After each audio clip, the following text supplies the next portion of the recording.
अस्सलाम वालेकुम रहमतुल्लाहि वबरकातुहू। होप सो सब लोग खैरियत से होंगे। Welcome to my channel. आज का हमारा टॉपिक है centripetal force and centrifugal force. दो पॉइंट्स हम डिस्कस करेंगे। गैस वीडियो स्टार्ट करते हैं। Centripetal force. फर्ज करें एक डोरी के सिरे पर बांधा गया जिस्म यूनिफॉर्म स्पीड के साथ सर्कुलर रास्ते में हरकत कर रहा है। इनर्शिया की वजह से एक जिस्म में सीधे रास्ते पर हरकत करने का रुझान पाया जाता है। फिर जिस्म दायरे में क्यों हरकत करता है? डोरी जिससे जिस्म बांधा गया है जिस्म को मुस्तकिल दायरे के मरकज़ की तरफ खींचती है और इस तरह इसे दायरे में हरकत करने पर मजबूर करती है।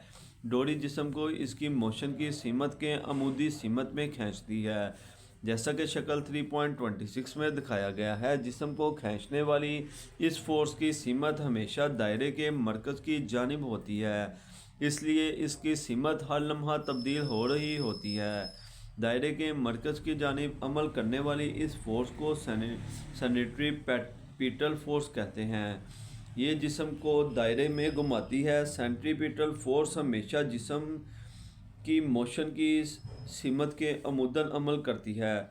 सेंट्रीपिटल फोर्स वो फोर्स है जो किसी जिस्म की दायरे में हरकत करने पर मजबूर करती है। आइए सेंट्रीपिटल फोर्स की चंद मिसालों का मुतालिया करें। शक्ल 3.27 में दायरे में हरकत करने वाला एक डोरी के सिरे पर बांधा गया एक पत्थर का टुकड़ा दिखाया गया है।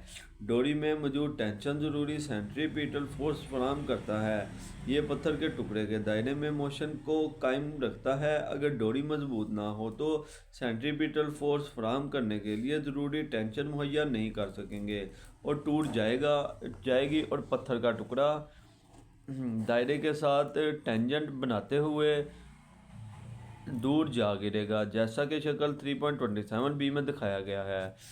चांद ज़मीन के गिर्द हरकत करता है, उसे ज़मीन की ग्रेविटेशनल फोर्स ज़रूरी सेंट्रीपिटल फोर्स मुहैया करती है।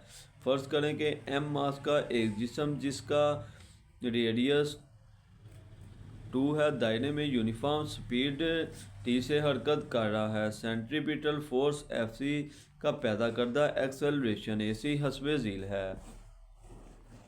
अगला पॉइंट है सेंट्रीफ्यूगल फोर्स।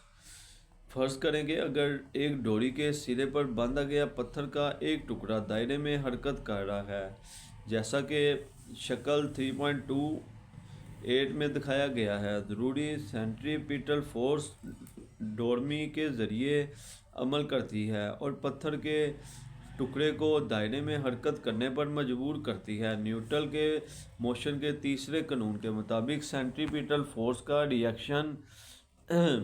रिएक्शन भी होगा। ये सेंट्रीपिटल रिएक्शन जो डोरी से बाहर की तरफ अमल करता है उसे सेंट्रीफ्यूगल फोर्स कहते हैं।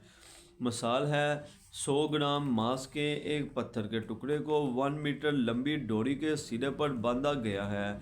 पत्थर का ये टुकड़ा 5 ms-1 की स्पीड से दायरे में हरकत कर रहा है, जो दायरे में टेंशन मालूम करता है।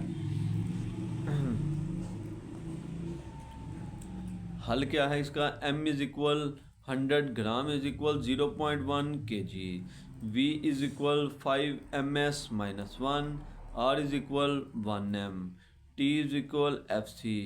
डोरी में टेंशन T ज़रूरी सेंट्रल पिटल फोर्स फ्राहम करती है, यानी F इज इक्वल mv/2/R।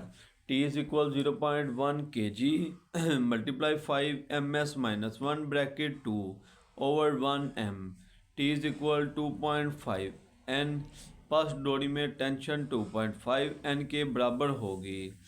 आगे एक पॉइंट थोड़ा सा डिस्कस करेंगे, बैंकिंग ऑफ द रोड्स। जब एक कार किसी दायरानुमा रास्ते पर मुड़ती है तो इसे सेंट्रीपिटल फोर्स की ज़रूरत होती है। टायरों और सड़क के दरमियान मौजूद फ्रिक्शन ज़रूरी सेंट्रल पिटल फोर्स फ्राहम करती है। अगर टायरों और सड़क के दरमियान फ्रिक्शन की फोर्स नाकाफ़ी हो, खुसूसन गीली सड़क हो, तो कार रोड पर फिसल सकती है। गाइस वीडियो मुकम्मल होती है। होप सो आपको हमारी ये वीडियो टॉपिक अच्छा लगा। मिलते हैं नेक्स्ट न्यू नए टॉपिक और इंटरेस्टिंग वीडियो के साथ। इसी के साथ ज़्यादा चाहूँगा। अल्लाह हाफिज़।